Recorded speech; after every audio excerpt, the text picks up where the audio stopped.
Distinguished ladies and gentlemen, you will allow me to go by the standing protocols, but let me acknowledge the presence of my colleague, the High Commissioner of Rwanda to the United Kingdom. It is a distinct honor and pleasure to address you at this eminent institution hosting us today. I want to register my deepest gratitude to the Wole Soyinka Lecture Series organizers for having provided me with this privilege on this auspicious day. I salute all of you in attendance to honor an iconic figure, a great son of Africa, Professor Wole Soyinka, whose feats and fame will always resound across borders and generations. I can assert with no least doubt that the values underlying our congregation and our deliberations today make the essence of Professor Wole Soyinka's dreams and aspirations of a dignified and prosperous Africa since his very young age till today, as we take pride to celebrate his birthday next month, as has been indicated. Therefore, ladies and gentlemen, allow me, in anticipation of the celebration next month, to extend a happy birthday to Professor Wole Soyinka, to wholeheartedly tell him my personal best wishes for sublime and rewarding more returns ahead. Distinguished ladies and gentlemen, I was requested to share with you some views and facts regarding democracy, good governance, and development in Africa, the need for effective and visionary leadership, with particular regard to the case of Rwanda. I must say that it's quite a very challenging and complex discussion topic, especially as regards succeeding in matching or its components, both from orthodox and conventional perspectives, as I will have to take you through it, building on some non-conventional approaches that Rwanda chose to resort to in recovering from the devastation of the 1994 genocide against the Tutsi and in rebuilding the nation. By the way, we're gathering during a particular period when throughout Rwanda and abroad, genocide commemorations have been taking place starting from 7th April, and we go on for 100 days, corresponding with the time more than 1 million innocent people were exterminated by a reckless government, which certainly never bothered about the constituent principles or the topic of our conversation today. So with your indulgence, I would like to request you to raise and join me in observing a minute of silence to remember and honor the victims of that mayhem.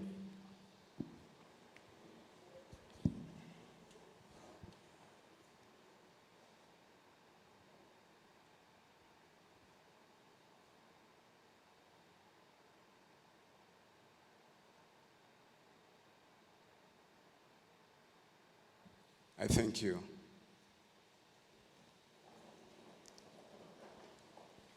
Distinguished ladies and gentlemen, resorting to unconventional approaches I have alluded to happened not that we had many options to choose from, but because we had no other option at all and had to forge solutions against all odds to survive the very daunting circumstances the nation was faced with. Rwanda was deprived of her very essence during the colonial period, as were all African countries. And after the recovery of independence, suffered further the absence of the rule of law entertained by the former colonial master, which in our case led to the commission of the genocide and the total devastation of the country under the watch of a condescending international community. In 1994, in the immediate aftermath of genocide, Rwanda was tipped a failed state, and many predicted it would not recover. This was somehow logical in view of her deep material devastation, coupled with the deep trauma the people, mainly the general survivors, suffered, and the quasi-inexistent social foundation to re-erect the ruins on. The new leadership, which had stopped the genocide and inherited that desperate situation, was not even given the benefit of the doubt and support accordingly at the very beginning, commensurate with the peculiar circumstances in which it had to discharge governance. External actors, including those who had directly or indirectly played a role in the commission of the genocide, were rather leveraging this situation to weaken further a young government that had nothing but a myriad of challenges at hand, including institutional building, restoring security for the people inside the country, repatriating refugees, and most importantly, national reconciliation and dispensing justice to the victims. But, as the saying goes, every cloud has a silver lining. The onus Rwanda endured then and the no-option situation sparked a truly redefinition of governance where people had to be put at the center of all processes in rebuilding the country and in achieving the positive transformation Rwanda has now irreversibly embarked on. Visionary and sacrifice-driven leadership was essential to lay the right foundation and stay on track moving forward.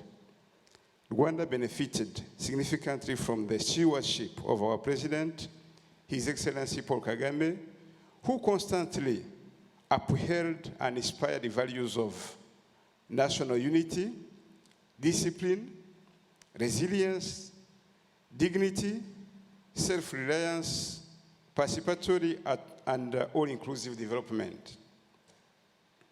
Permit me to elaborate in depth on some examples of such approaches that have provided a major push to Rwanda in her course towards achieving her current status. I will start by the restoration of the Rwandan identity and common purpose. One evident sad fact is that the perpetration of genocide by Rwandans against Rwandans created a very wide divide, almost impossible to bridge, under the particular circumstances that prevailed. Yet, bridging that divide was a condition without which any other undertakings would have been vain and futile. The construction required unity of purpose of the citizenry, and that had just been wiped away. The leadership found no alternative other than resorting to proposing to the divided Rwandan community a homegrown solution for conflict resolution known as Gacaca. Gacaca spells as G-A-C-A-C-A, and that solution was borrowed from Rwandan's traditional best practices in terms of conflict resolution. Gacaca processes were adapted to modern law to create community-based courts whose purpose was to handle cases of suspect genocide perpetrators while fostering reconciliation within each neighborhood. The baseline was that genocide was committed in broad daylight within communities whose members, more than anyone else, were in a position to establish who were the perpetrators and their level of involvement. That would help avoid any form of amalgamation. And the process offered incentives to suspects to come forward and confess the truth about what happened and their individual role. Those incentives were proposed in the form of forgiveness or sentence reduction, depending on the genuineness of their plea, and innocent suspects were obviously cleared. Overall, Gacaca courts, which were established by Organic Law number 40/2000 of January 2003, completed 1,958,634 cases and were concluded on June 18, 2012, which, according to experts, would have taken at least a century through conventional judicial processes, which would have resulted in the denial of justice to the victims, while frustrating any chances for the citizens of Rwanda to espouse the belonging to one nation and to committing to joining their forces to rebuild their country. The processes served as a strong platform for the current Rwandan identity, which we are proudly. The processes served as a strong platform for the processes served as a strong platform for the current Rwandan identity, which we proudly profess beyond the divisive ethnicity that had prevailed all along. Second example I want to elaborate on is the institutions building. It was critical to establish strong and efficient institutions to conduct the process of lifting the country out of the ruins. Attention was made to ensuring that all institutions were relevant and tailored to the needs of the people and to the peculiarities of Rwanda. A post-transitional constitution was adopted, which consecrated the principles of rule of law, inclusiveness at all levels, participation, transparency and accountability. Policies, legal instruments had to be established on that basis to get the management and the performance of all government institutions. In Rwanda, participation to government is open to all political players legally accredited and fulfilling constitutional requirements. The winner can never take it all. He is bound to sharing.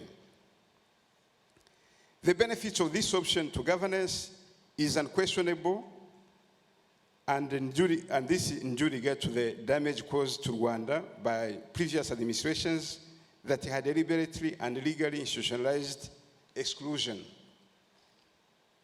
That trajectory of inclusion contributed to consolidating the sense of shared purpose I talked about above. Institutionalizing participation of women was given a considerable dimension in Rwanda. We proactively realized that our society cannot transform without the active participation of women, who make 50% of our total population. Women are the backbone of our households and of our country by extension. Throughout our history, they have played a critical role in the building of the spirit of the people of Rwanda. The distortions inherited from colonialism that damaged their social and economic blossoming had to be corrected to match the new vision Rwanda has resolved to embrace. Women make today 64% of the composition of our parliament. Other institutions, including cabinet, comprise at least 30% women. Now, building institutions to foster the culture and the practice of transparency and accountability accountability were also indispensable in the management of the national commonwealth, and more so important in a country like Rwanda, which was faced with multiple reconstruction and development priorities. To achieve that, mechanisms and appropriate legal framework were put in place to streamline and maximize revenue collection and proper public finance management systems. The Rwanda Revenue Authority was established to that end. Efficient revenue collection has permitted Rwanda today to internally generate 66% of the national annual budget. Public funds management and transactions are regulated based on the established zero tolerance to corruption policy and laws, which trespassers can hardly bypass. All officials assigned to senior positions are bound to declare their assets on the commencement of their term of duty and every other year as a requirement by the law. The process is enforced by the Office of the Ombudsman in complementarity with the Office of the Auditor General. The fundamental intent is to ensure that public funds are utilized to serve the interests of the people and to support national sustained socio-economic development. Third example of these transformative endeavors is the threat relative to building self-reliance and development. Rwanda recorded negative growth in the immediate aftermath of genocide, which was around minus 11.4 in 1994. And this was the obvious result of the obliteration of production factors and means. Strong economic fundamentals and policies and programs that promote inclusive development were therefore essential to get back on track the economy of the country. Some of those fundamentals included drastic measures that were necessary for the management of the transition between the emergency and the reconstruction phases, which was far from being an easy task. The government that had freshly inherited the leadership of Rwanda got quickly convinced that it had to do away with unsustainable handouts from the donor community. That choice was initially perceived as detrimental to the well-being of a people that had been deprived of production means and relevant resources. The choice was, however, pivotal in empowering communities to work hard and gradually become self-reliant. This permitted the government to immediately embark on the reconstruction task, which endeavored to involve all the components of the Rwandan society to entrench a can-achieve mindset that went on growing stronger and stronger. The Vision 2020 was conceived as a development blueprint which comprehensively articulated the long-term priority goals for the transformation of Rwanda into a middle-income country by year 2020. The strategic framework for medium-term development planning, deriving from the Vision 2020 tenets, the Economic Development and Poverty Reduction Strategy, in EDPRS in acronym, which is now at second generation, was elaborated through a participatory process involving public institutions, the citizenry at large, the private sector, the civil society, and all international development partners. This resulted, at the end of the course, in effective ownership, consensual division of labor to prevent any redundant interventions and unnecessary stretching of efforts during the implementation of defined actions. As much as implementation had to be aligned with the normative international procedures for financing development, The government has always ensured that resources are allocated to priority sectors with multiplier effects falling in the defined and agreed needs of the country. Any deviation from this mainstream would result in rejection by government of proposed financial assistance.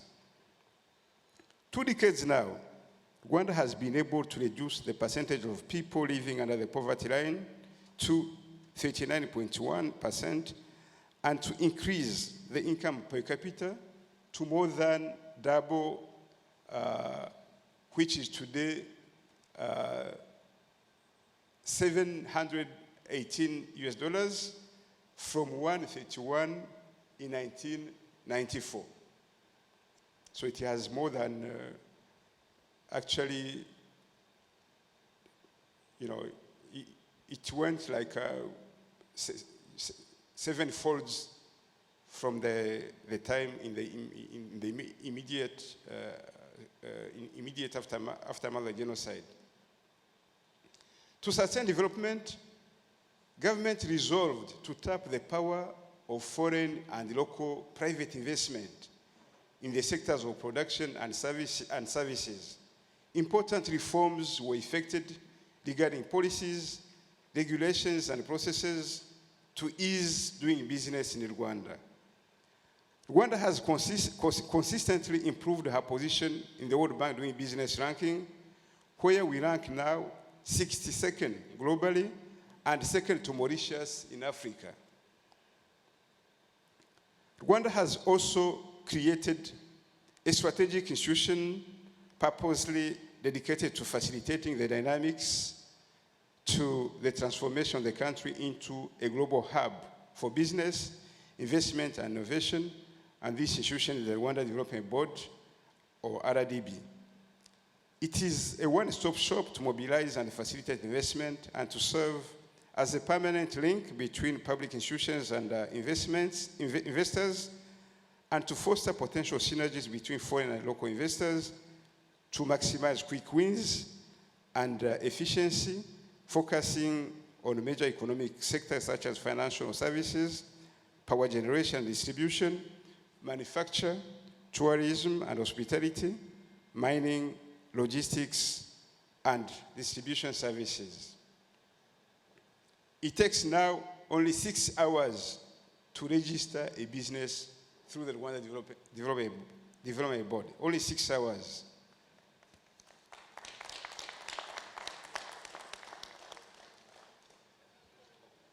The fourth undertaking was the implementation of flagship programs to fast-track poverty eradication. With limited available resources, government ran together the universal best practices and standards of doing development symbiotically with homegrown solutions that have permitted realizing quick wins in eradicating poverty. Once again, I will take you through some of those. The first one is a practice we call umuganda. Umuganda spells as U-M-U-G-A-N-D-A, umuganda. So umuganda is one of those concepts which are well embedded in the Rwandan culture. Traditionally, umuganda was a process in which members of a community would benevolently and in expression of solidarity afford assistance to one of theirs facing a daunting yet vital task he could not handle on his own in terms of resources and labor force. This concept has been adapted so that all Rwandans, including the President of the Republic and his cabinet, get mobilized every last Saturday of the month to perform diverse tasks, making savings of substantial financial resources, otherwise to be spent for their implementation, if we went the conventional way. The President observed the following on 30th October 2015 about this concept, and I quote, "Umuganda is one of the reasons we are moving forward, working together, and believing in our common goal of transforming our lives and the lives of our families. End of quote. Umuganda has, for instance, been instrumental in kicking off the national program to roll out universal basic education, referred to as the 12-year basic education, where communities used Umuganda for the construction of hundreds of modern classrooms at a competitive cost.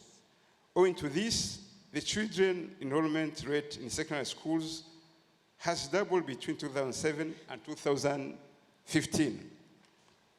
Umuganda has also been instrumental in the protection of the environment in urban and rural areas. Rwanda holds valuable the cleanness characteristic of our cities and towns. You may be aware that the United Nations has recently declared Kigali, our capital city, the cleanest city in Africa, and Umuganda is no stranger to that.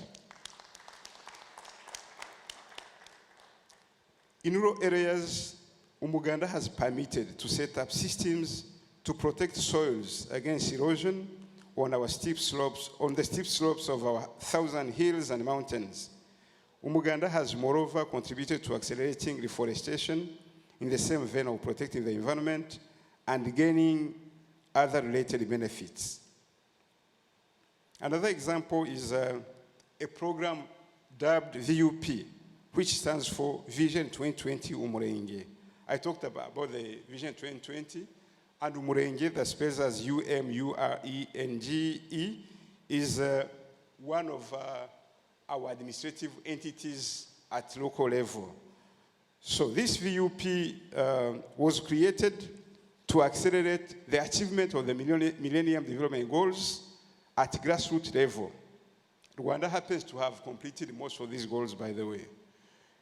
The program combines labor-intensive projects, providing jobs for active members within communities, while catering social protection for the vulnerable and important ones by way of financial grants for daily subsistence. VUP builds on assessing the fundamental needs of beneficiary communities, mobilizing resources, human and financial, to correct development shortfalls. Beneficiaries are enrolled in saving schemes with the objective of promoting the emergency of micro-investment and sustainable self-reliance at local levels. Over time, this program has served to dispense to previously disadvantaged communities sound socio-economic infrastructure such as roads, water, clean water, schools, healthcare facilities, and so on and so forth, but also triggered investment in income-generating small and medium businesses that caused many rural families to moving out of poverty. Another example is about the rollout of the One Cow Per Poor Family program. We call it Girinka. Girinka spells as Girinka. Historically, cattle possession has always been considered as a symbol and a metric for wealth in Rwanda. Since immemorial times, every single family would vie for owning cattle. In line with the national endeavor to uplift needy households out of poverty, the President of the Republic initiated a program dubbed One Cow Per Poor Family. Each fiscal year, budget was earmarked by government to sourcing cows to be allocated to poor households identified within their communities. So communities will identify such families, and then resources will be made available to buy cows and distribute to those. Subsequently, willing individuals and corporate companies followed pace in donating cows for the same purpose, adding up to government's effort. Within a few years after it was incepted, this initiative proved to be a versatile weapon to combat poverty. Recipient families were able to have milk for consumption and for sale. Cows produced manure the owners used to improve the fertility of their land, making it more productive, and thus contributing to making food security real. Recipient families quickly appropriated the philosophy behind the initiative and joined in donating descents of their cows to not yet served cattle-less families in their neighborhood. Gradually, in addition to its economic significance, this initiative has created more cohesion within communities where social bonds increase between the donor and the beneficiary, the donors and the beneficiaries. Now, the last transformational option that Rwanda chose I want to talk about is tapping information and communication technologies to accelerate development. Government has harnessed partnership with private strategic operators to invest in information and communication technologies, ICT infrastructure, which has caused seamless connectivity between rural and urban areas and accruing mutual benefits in terms of integration of markets and associated production and supply chains, but also in terms of easy access to routine and new services by the citizenry. The country-wide rollout of 7,800 kilometer long optic fiber cable permitted the emergence of new IT applications which transformed the lives of people, including ordinary men and women living in remote rural areas. These applications comprise mobile banking, instant money transfer, online services procurement and bill clearance, connectivity to international e-markets for strategic export crops, mainly coffee, and others would include also online business registration and so on and so forth. Correlative to this was the development of community-based incubation centers equipped with IT tools where people, especially the youth, are assisted to access information and information doing business, and trained in designing income-generating projects and accessing financial and other relevant services. Digital connectivity has also permitted increased citizenry participation in promoting good governance, where individuals can communicate to relevant institutions their grievances or can seek solutions regarding issues they think are not properly attended to by those in charge. Ladies and gentlemen, these were some of the transformational facts I chose to share with you, which have propelled Rwanda towards the socio-economic status the country has been able to forge in the past 2 decades, starting almost from nowhere. You may wish to know that those and many more others I could not talk about in this speech slot I was assigned were made possible owing to the fighting spirit and dignity of Rwanda, which survived the despicable destruction of the country, which survived the despicable destruction the country has suffered. Rwanda's leadership tapped that to move on against all expectations. Achievements registered along the way served as a catalyst to wanting to achieve more. A few weeks back, at the inauguration of a 26 megawatt power plant, the first ever worldwide to run on methane gas extracted from Lake Kivu in Rwanda, President Kagame observed, and I quote, "Kivu Watt Power Plant is an example of what Rwanda stands for. We keep trying until we succeed," end of quote. Our effort to get things perfected served to build and earn the trust of our partners, including the donor community that stood by Rwanda along the reconstruction and the development phases. I wish to use the occasion to extend to all of them our gratitude for standing by our side. Having said that, as much as we are very thankful for the kind of compliments regarding our good achievements, we are mindful that we have not even reached halfway of where we want our country to be. Rwanda remains a developing country and faced with challenges that we need to overcome to attain dignified livelihoods for all our people. Ladies and gentlemen, let me conclude by remarking that Rwanda's modest yet factual achievements with very, very limited means gave us hopes and conviction that positive transformation can surely happen anywhere in the developing world, especially in Africa. Africa's cloud, referring to the saying I earlier on borrowed, is the non-acceptable abject poverty in which the overwhelming majority of our people live, and the continued erosion of their dignity within the global outlook.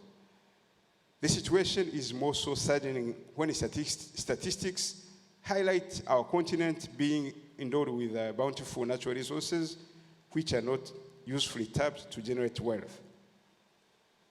The silver lining may therefore not be as elusive as was the case for Rwanda, where no clear way forward could be defined at the beginning of the process, and where everything had to be devised from scratch, pulling together scanty and fragile puzzles to build up a solid foundation for development.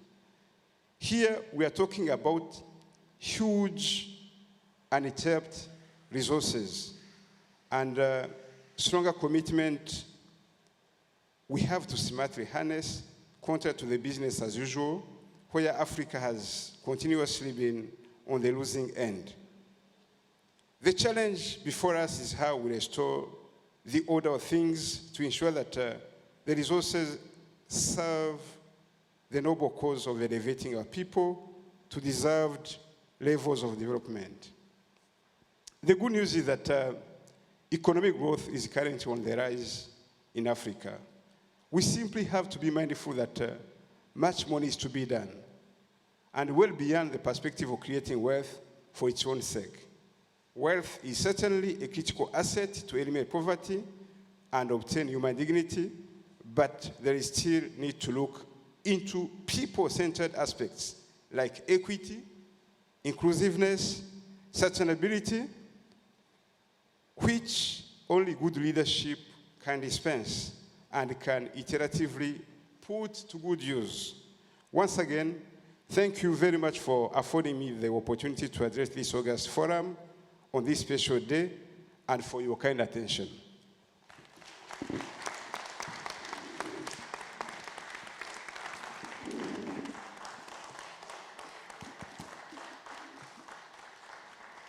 Thank you very much, Your Excellency. I think we should give him another round of applause, please.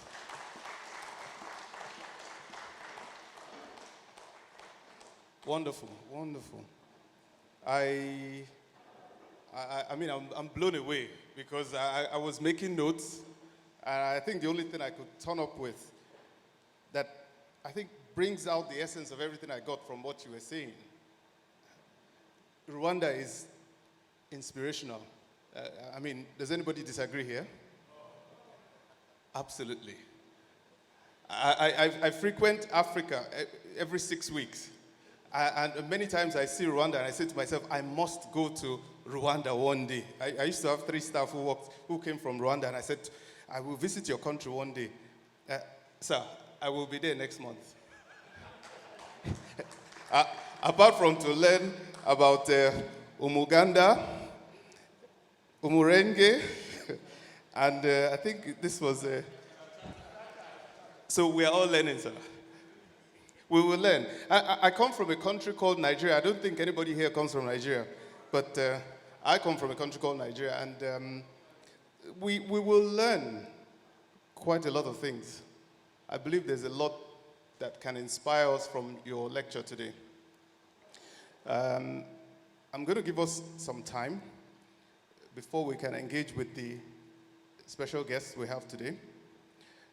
We will call on, I know it's impromptu, on Her Excellency to just give us a couple of words. And then we're going into the next item on the program, which is an interactive session. I hope you have questions or comments that we can, engage with one another on.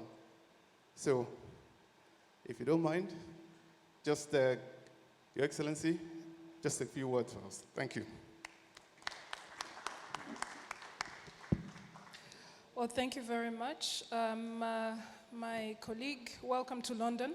It's always good to catch up, so thank you for the invitation. I think you've heard quite a lot about what Rwanda offers.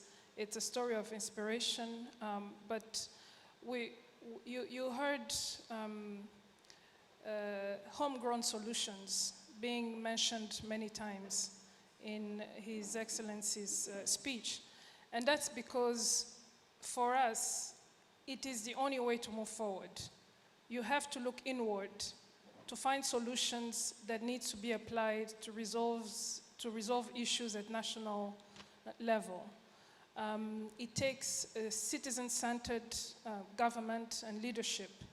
And we are very lucky to say that our heads of state, His Excellency President Paul Kagame, is truly driving implementation of the policies set with the sole purpose of elevating the 11 million of our citizens out of poverty. So with that belief, the rest is very much could very much become a reality.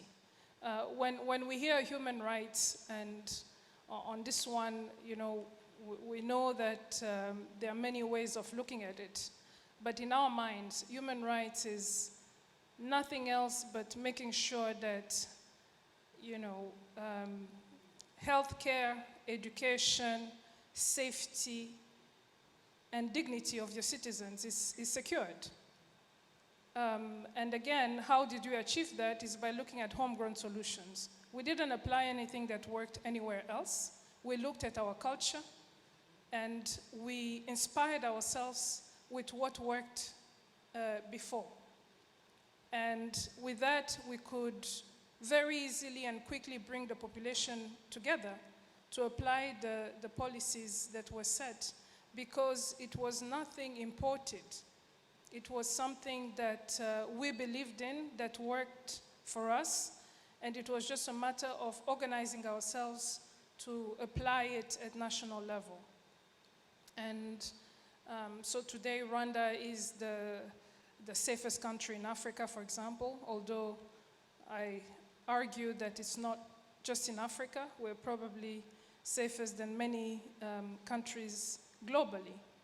The High Commissioner mentioned that it takes 6 hours to register your business in Rwanda, but we understand that's not enough, because it's transforming that registration of your business into bringing the real capital that's needed to develop Rwanda that we are focused on. So we've made good inroads. We know we have quite a way to go, but I like to put it as our plane has taken off, and we just need to sustain and continue with a focused mind to ensure that we do reach middle income status by the year 2020. We have challenges. One of them, and for me the most acute one, is our population growth. We are growing at about 2.3%, which is quite large and fast in terms of growing. So we've lifted more than 1.5 million out of poverty, but the population is growing so fast that that still cause a challenge. So we need to look at things like growth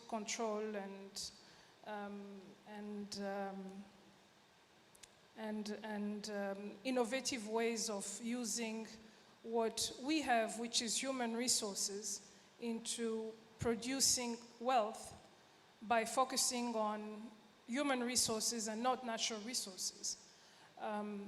But like I said, we're well on our way. We like to see more African countries looking inward to secure the growth that we can.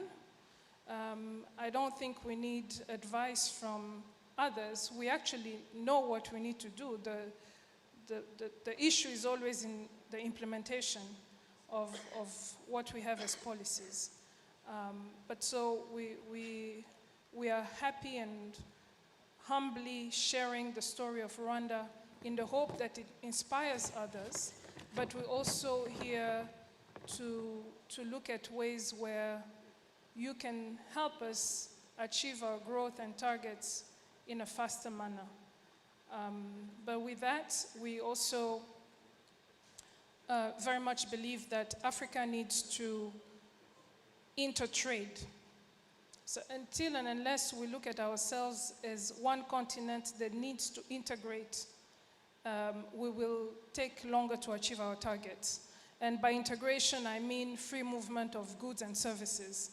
In Rwanda, for example, the decision to allow all Africans to get their visas upon arrival is one that I'm very proud of, because one that hamper development is the fact that it's very hard for Africans to move from one country to the next, but very easy for Europeans and Americans to come to our countries, oftentimes with no requirement for visas. So why are we so difficult and harsh on our brothers and sisters, yet we claim to want to integrate?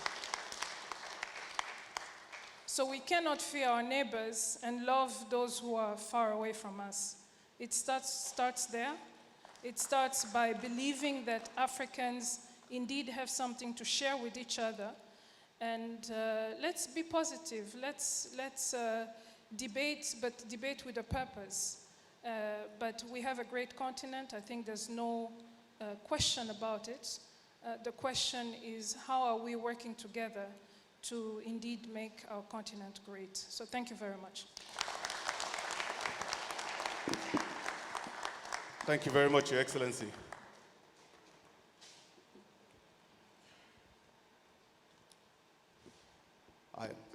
I'm still blown away. Okay. Distinguished ladies and gentlemen, guests, you're just hearing what from the distinguished excellencies. I believe Yamina Kitaranyi, Karitanyi, I'm Ifanyi. Yeah, I'm Ifanyi, you're Karitanyi. So we're Africans, ladies and gentlemen. And I just want you to take this. When we were doing our groundwork and our research, and we finally decided it was going to be Rwanda, we also took note of the World Bank statistics on ease of doing business. There's a survey that was carried out involving 189 countries. The first on that list from Africa is Rwanda at rank 62. Nigeria is at 169. Eritrea is at 189.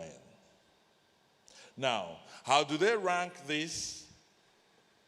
They use a parameter called DTF, distance to frontier, where they consider how easy it is for you to register your business in a particular country, the tax system they have, and how people who register businesses are free to access credit and other financial institutions for their businesses. And on that list, Rwanda, the first African country, is at 62.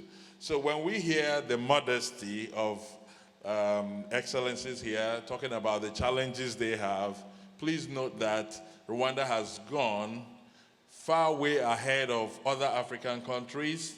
But the point here is that using the platform of this Wole Soyinka Lecture Series, we build that expectation and engender the discussion that needs to take place regarding what needs to be done to foster good governance, democracy, and development. Without business, is there going to be development? So we've picked the Rwandan example, and it is now left for us to interrogate what issues that there are here, and for us to have other pointers for them to consider while we round up this event. Thank you very much. Thank you very much. I think I'll just I'll start this session, if you don't mind. We have learned a lot. I've picked up quite a few bits of information from the lectures we've had. Apart from certainly visiting Rwanda myself next month, I am intrigued because there's some of the points that have been raised today that I think is reflected in the Nigerian culture. So my question is, I know it might sound a bit corny, but how do you intend to export the expertise you are gaining at the moment? How do we gain from this?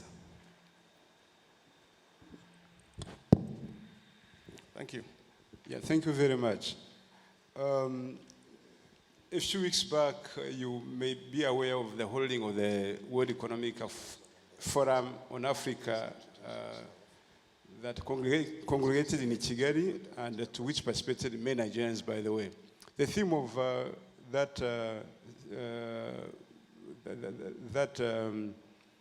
edition of the World Economic Forum on Africa was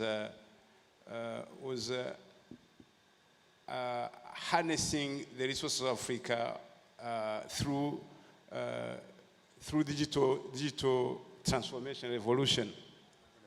That's a channel that actually would make exchange of knowledge, best practices between African countries in a seamless manner.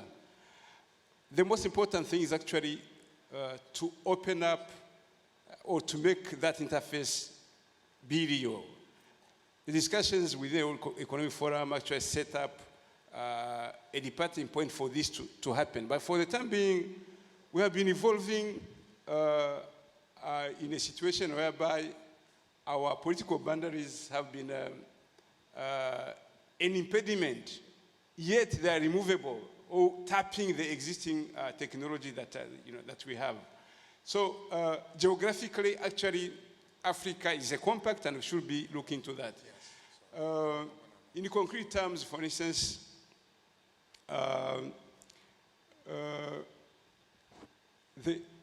talking about sharing expertise, many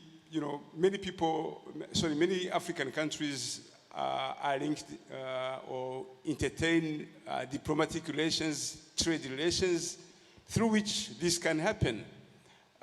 Issues happening can be looked at and solved, looking at how things went, with the necessary openness, looking at how it went in other places. But all depends on the goodwill to do that. And this has been quite lacking. I won't say that there exists really a silver bullet to achieve that. The most important is actually to be that it's possible, and to interiorize the gains we would have in integrating Africa, whereby all best practices that have served for positive transformation can be extended to other places and serve the same purpose. So that would be the only comment I would want to make on this, in this regard. Thank you. Thank you very much. Ladies and gentlemen, John's going to set a few rules of engagement with this interactive session so we understand. There are 2 mics, one on either side of the room. You've got two Johns holding them, one on the right, one on the left. What we're going to do, we're going to alternate the questions from that side and this side. When you do get up to ask a question, could you be courteous enough to introduce yourself, where you're from, and be specific to who the question is being directed to on our panel? And as brief as possible, okay? We'll start on this side, okay?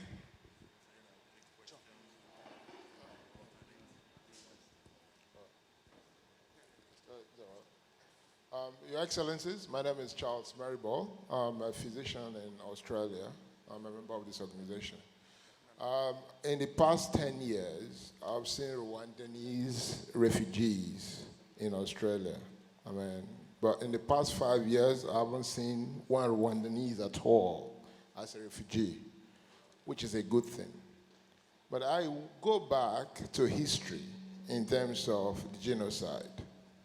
You did mention culture as an initiative to solving the Rwandanese problem. What I don't understand is, how does your culture in Rwanda, especially if you look at the genocide against the Tutsis, how did you manage as a nation to make the Tutsis forget what happened in the past? And I will relate it to Nigeria, looking at the Biafran-Nigerian war, where you've got the Igbos and Nigeria, the Civil War, where the Igbos still, at this moment, they have grudges against Nigeria, where they haven't been integrated. So the question is, I want to know what the culture, because you mentioned, Her Excellency, you mentioned culture was a big thing to make your people accept what is going on in Rwanda at the moment. So how did you relate that to the Nigerian government? I can repeat myself if you don't understand my question. It's a fairly long question.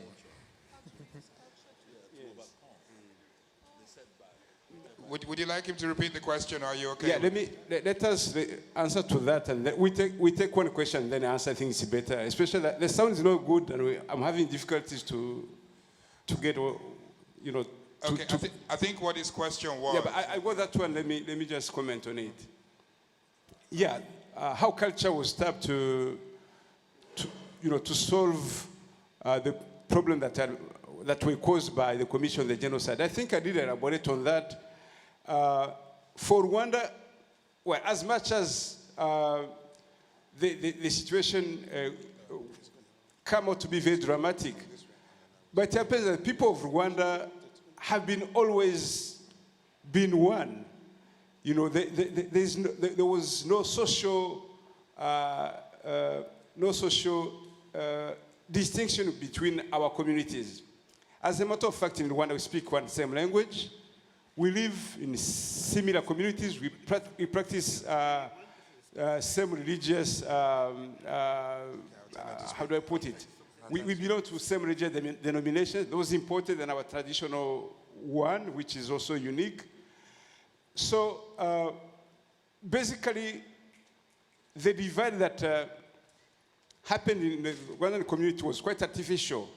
And this was mainly instigated by the colonial powers and taken over by bad leaders who looked into their own interest and never considered the interest of the people. So they capitalized on the legacy of the colonial master. Exactly. They capitalized on the divide and rule that was installed by the colonial master to also compound their own powers. And this went on to the extent that at some stage, division was not even based on ethnicity, but we had circumstances whereby even regional division came in, like people, whereby people would be excluded from government or from other institutions because they belong to a particular part of the country. So the bottom line is the bad mindset the leadership adopted to consider people as, as different. So there wouldn't have been a better solution to look back and identify what used to unite Rwandans, and to tap it and to adapt it to modernity. It's these Gacaca quotes I talked about, which were used not only to do justice to the victims, but also to help that oneness, that unicity to be restored. So that's what was tapped. Gacaca actually in its real meaning was, Gacaca is grass, like the lawn on which elders would sit with community members to solve conflicts. Traditionally, this has been a long, has been existing since Rwanda came into being. And then it was adapted and adopted to modern legislation to ensure that we can move on. And it helped a lot. I mentioned numbers where about 2 million cases were taken care of within just two years, which we have taken essentially, to be addressed, and with no assurances of success. As a matter of fact, fewer cases, less than 100 that were dealt with through the International Criminal Tribunal for Rwanda that was established by the UN, were carried out with a lot of money. I'm talking about millions and millions of dollars. Actually, my colleagues reminded me, $1 billion that were consumed to handle less than 100 cases, 95 cases, and in an awkward manner. There were a lot of flaws actually that came in, which showed that if we had gone that way, Rwanda was going simply to disappear. That like recovery and reconciliation we're talking about, that shared purpose of building the nation, that belonging to a nation, that feeling of being just Rwandan would not have happened at all. But thank God and thank the good leadership we had, and thank to the Rwandan resilience mindset, we managed to move through. Thank you. Thank you very much.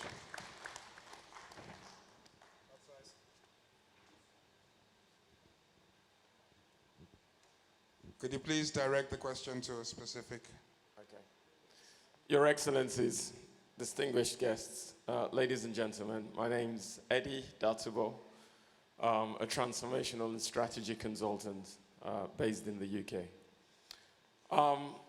My question is going to center around the role of youth. Before I do that, just allow me to give a little bit of context. We are all from a continent where age tends to be associated with wisdom, knowledge, and leadership. Yet, the Rwandan example intrigues me. 60% of the population of Rwanda is under 24 years old, if I'm not mistaken. Sure. A further 32% are between the ages of 22 and 54. So if you look at Rwanda, it pretty much tells me that about 80% of your population are less than the age of 45. You would have had to rely on youth in the development process. The question is, to what extent has the recognition and acceptance of the role of youth been a cornerstone to good leadership and governance in Rwanda? Thank you. Who's the question to? To Ambassador Kamanzi, please. Thank you. That's a very interesting question, actually. The youth, I gave you a number of transformational undertakings that we went for in this process of addressing our problems and building the nation. And as I stressed out, I chose just a number of them. I talked about the empowerment of women, but I didn't talk about the empowerment of the youth. You did well to base your question on statistics, and they're quite accurate. The Rwandan society is young, which is a very huge asset. It's an asset in this, in connection with the capacity of the youth to take on challenges more than older generations can do. Older generation, actually, I mean, I consider myself as part of the older generation. It's true. And the reason is that we somehow are still, despite the good move that has happened, we still feeling the bad legacy, or the bad legacy from the past is still haunting us. Whereas these young people definitely, who are aware of what happened, have also the advantage of being more forward-looking than we do. As far as we're concerned, we are like, wanting to move forward, and we're doing so, but at the same time, there is a negative, some negative energies that hold us back. So we really see the role the youth can do very imperative. And as much as, for instance, I dwelt on the empowerment of women, the youth in Rwanda have been equally empowered. They have been empowered in decision making. They have been empowered. I was talking about, for instance, about the difference that was made by the liberalization of the use of, extension and liberalization of the use of information and communication technologies. The main beneficiaries are the youth. They're the ones that, owing to that, can create networks, can venture into innovative ways of doing business, can also tap global solutions that are available to make them more exposed, to increase their exposure. And at the same time, talking about the empowerment, leadership in Rwanda includes many young people. You have ministers who are, I used to serve in the cabinet as Minister of Natural Resources, and the Minister of State was in charge of mining I was working with, was only 29. A young engineer, 29-year-old, being in charge of such an important portfolio, mining in the country. And this, not to mention, look at Ambassador Yamina, she's very young, much younger than me. We have even younger ambassadors at this time, and we identify a number of young people who are in charge of decision-making positions and so on and so forth. But beyond that, then it's challenging them, the challenge they're faced with, to take charge of this transformation that have happened in the future, that comes up time and again. And this is the responsibility of the older generations to ensure that this is instilled in their mind. And, it keeps coming up. I noticed in Nigeria, I was sharing this with my colleague, that would see very few prominent political leaders in the youth. This struck me. This, it surprised me because back home, most political cadres are young. They are very young. And the reason may be is that even the older generation I'm talking about happened to be young when all these problems happened in Rwanda. The army that defeated the genocidal government which was led by His Excellency President Kagame, was comprised of officers as old as 23, 25. The president was then, I think, 31. 31 is a very young age.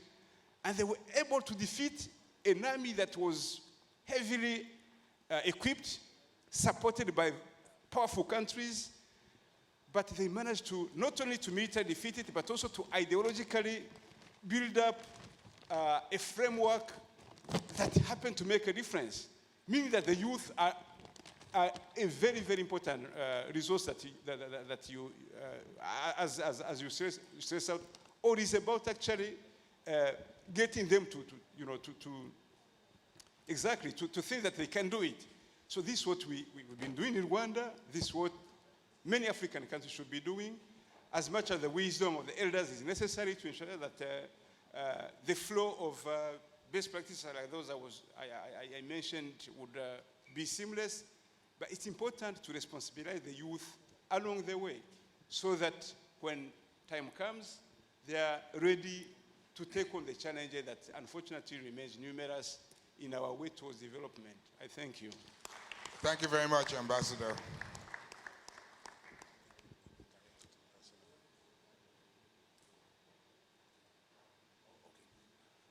Thank you.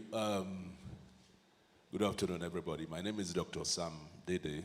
I'm from Nigeria. Your Excellency, I just want to find out,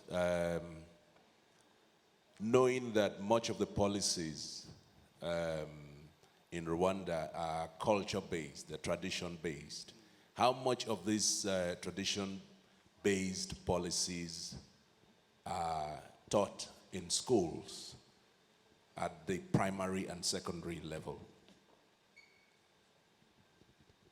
Who's the question to? The question is for His Excellency, the Ambassador to Nigeria.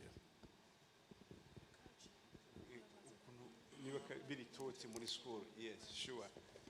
Yes, definitely our new curricula are integrative of those best cultural practices.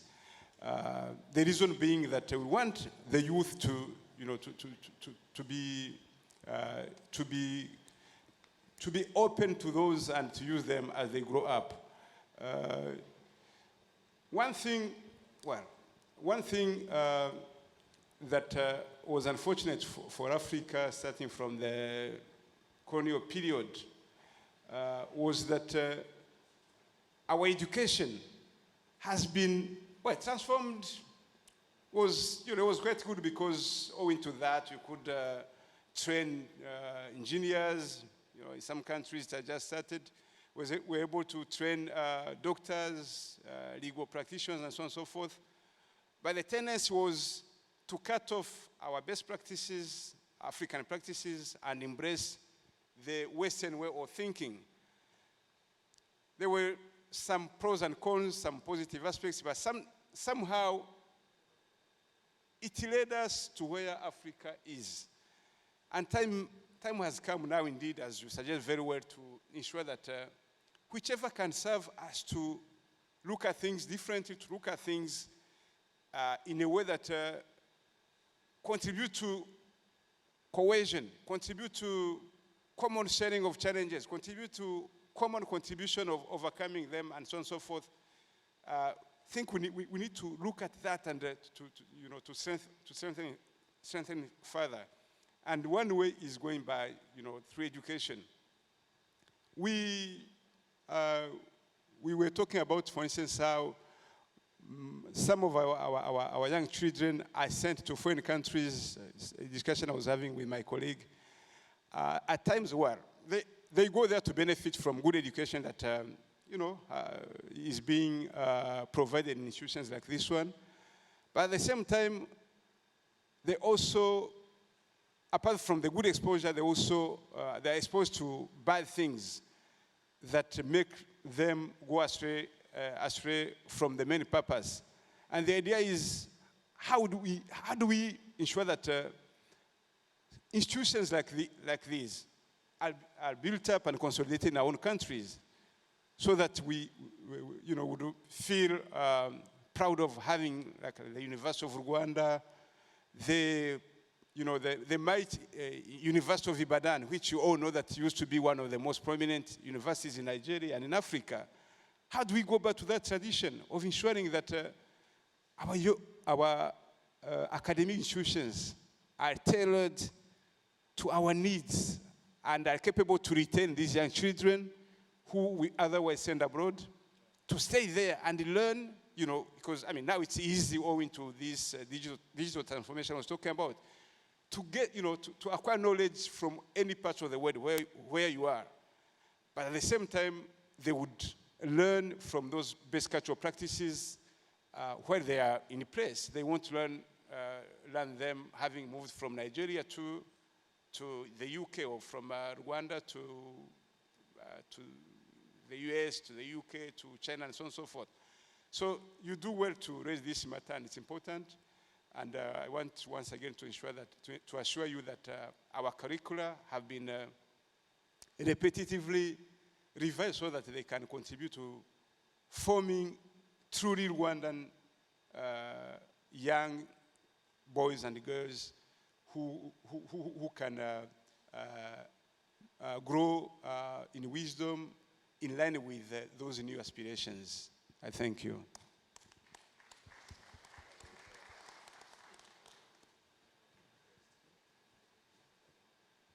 Good afternoon. My name's Jenny Azumba. I've lived in Nigeria 3 years, but I've also visited Rwanda. I was there for 1 month, probably in 2001. I think my experience going to Rwanda deeply touched me. I think going so soon after the genocide and meeting people, hearing their harrowing stories, was just amazed me, just how the reconciliation happened there, and the programs there that, Hutus could come face to face with the families of Tutsis and ask for forgiveness and express that forgiveness, really amazed me that, us humans, such tragedy, and yet that can take place. And what touched me as well was just the families, and how they just came together and, they had a choice. They either hold on to bitterness or they move forward. And there just seemed to be this community that knew they needed to move forward. They needed to unite. And I think so, I guess my question really is, what was the main determinant factor there which really enabled that reconciliation? Because I think for any other countries that have problems, how do you really unite that unity in individuals, to take that individual sense of responsibility to move on? Thank you very much. I want to thank you first of all, to thank you for your testimony about what we witnessed in Rwanda. Regarding the question, I think I also talked about it. To start with, it wasn't easy at all. It was in 1994, in the very first months after the genocide was stopped, you would look at the situation as it appeared, and there was no solution ahead. And I remember most of the friends of Rwanda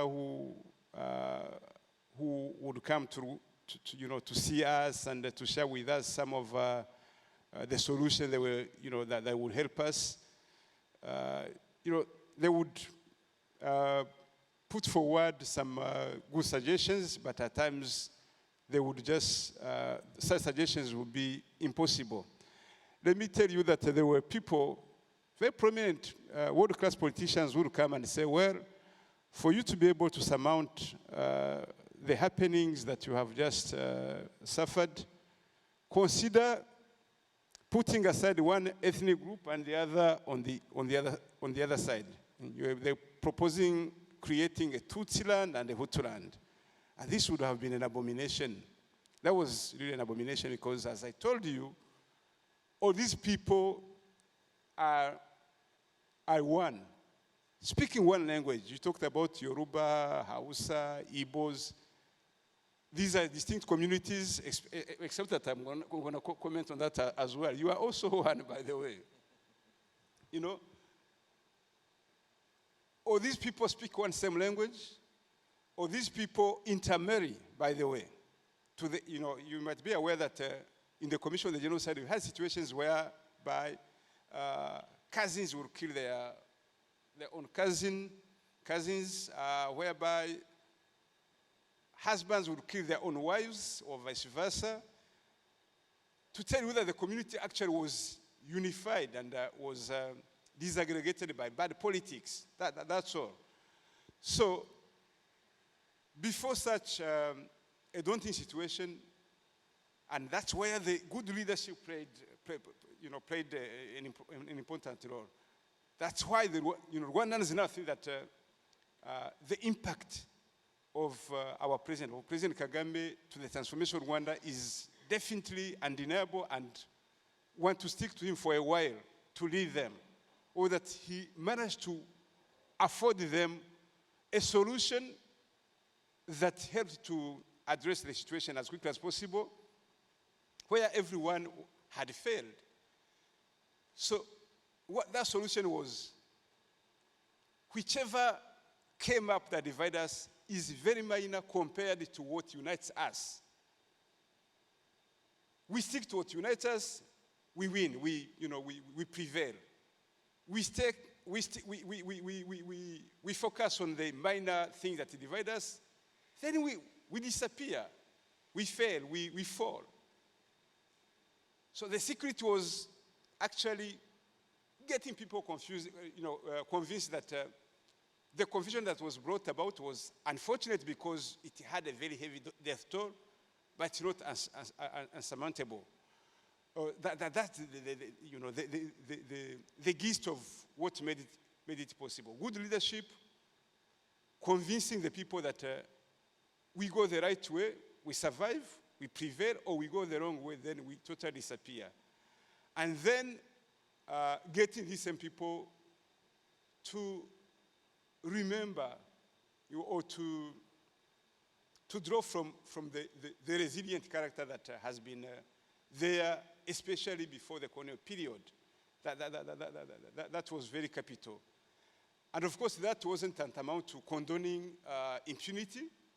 Instead, doing so permitted indeed to, I was giving you numbers to ensure that justice was dispensed, but at the same time, people go to unite again and to live together. If you go back to Rwanda now, you would hardly notice that these people were in a kind of stalemate, socially, politically, economically, and stalemate barely 2 decades back.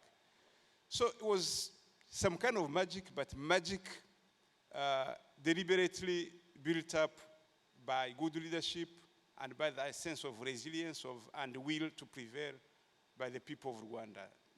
That's the only way one can explain it. Now, since I talked about the differences in Nigeria, I want to insist on one thing.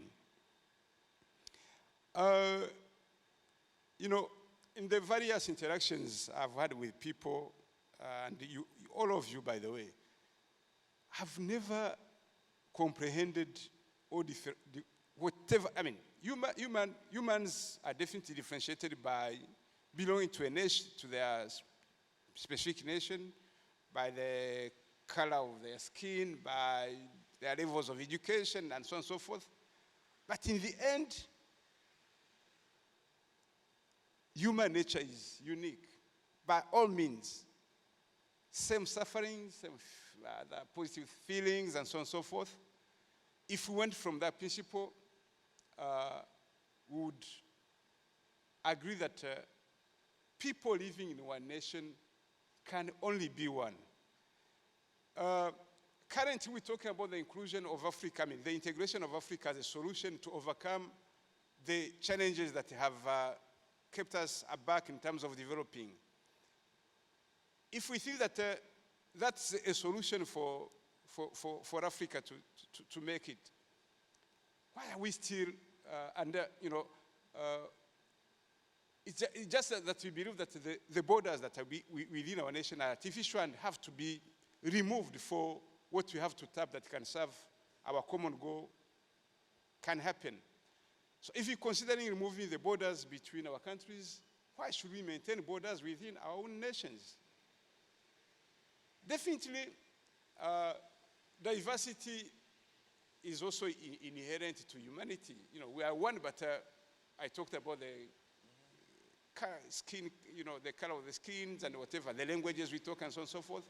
But that's not an issue. Instead, those might be opportunities that we have to tap. Instead of just sticking to them, why should I stick to what differentiates me from my neighbor, from my friend here? No. I mean, it doesn't add up. So it's unfortunate that history, especially the colonial sufferings that we had to live with, crystallize that. By now, we have survived it. We have witnessed the tragic result of divisionism. Why should we once again give it a chance? If it resulted in bad things in other countries, why still look at it as a way out of problems that we can solve if we put our forces together?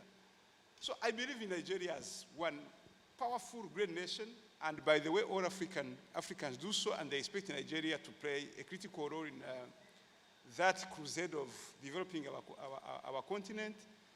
So our expectations from you, from Nigeria, is also to see you do it in harmony as one great nation with one great people. Divisionism resulted into 1 million innocent people killed in Rwanda within 100 days. So division can't serve at all. Diversity can serve instead if it's tapped as an opportunity to increase our strength in terms of facing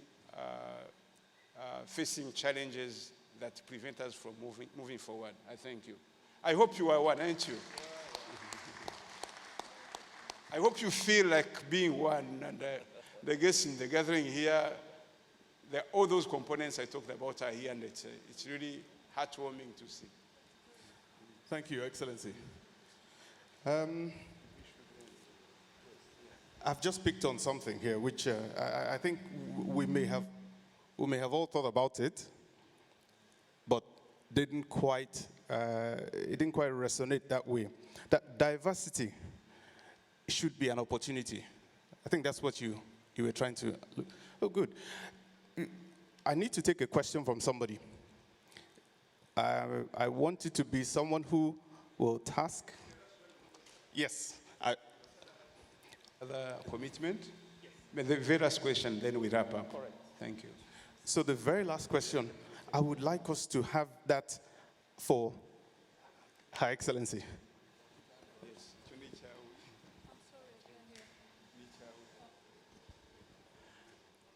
Hello, my name is Joe Reri. I'm a member of NAS, and I live in Germany. I'm involved in the sales and logistics branch, and I'm also a translator for the German language. Now, my questions, two questions that I have are directed at Her Excellency.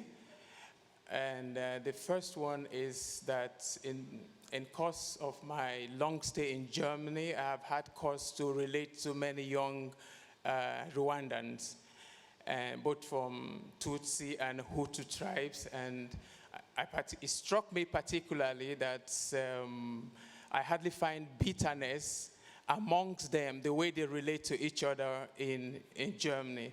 So the first question is this a diaspora perspective, or is this reflected on the streets in Rwanda? That's the first part of my question. And the second one is, we have witnessed and experienced tremendous progress both in human resources and infrastructural development in Rwanda. Now, should Africa and the rest of the world be hopeful that this momentum will continue after the terms of Paul Kagame? Thank you, Your Excellency. Thank you very much. On the first question, I think it's virtually impossible today to find Rwandans in Rwanda that would identify themselves as either Hutu or Tutsi. We are all Rwandans. Again, these were divisions that were imposed on our population, but we've learned since then. And we understand that rebuilding our country, we can only rebuild it with identifying as one, especially, again, understanding that Hutus and Tutsis families share the same culture, same language, you know. So there's no clear identity differences that would push us to want to belong to one group or another. And again, having paid the price of losing more than 1 million, we all agree that our only way and recourse is to move together as one. And it's working. The population in Rwanda and our diaspora has decided to join hands and rebuild our nation.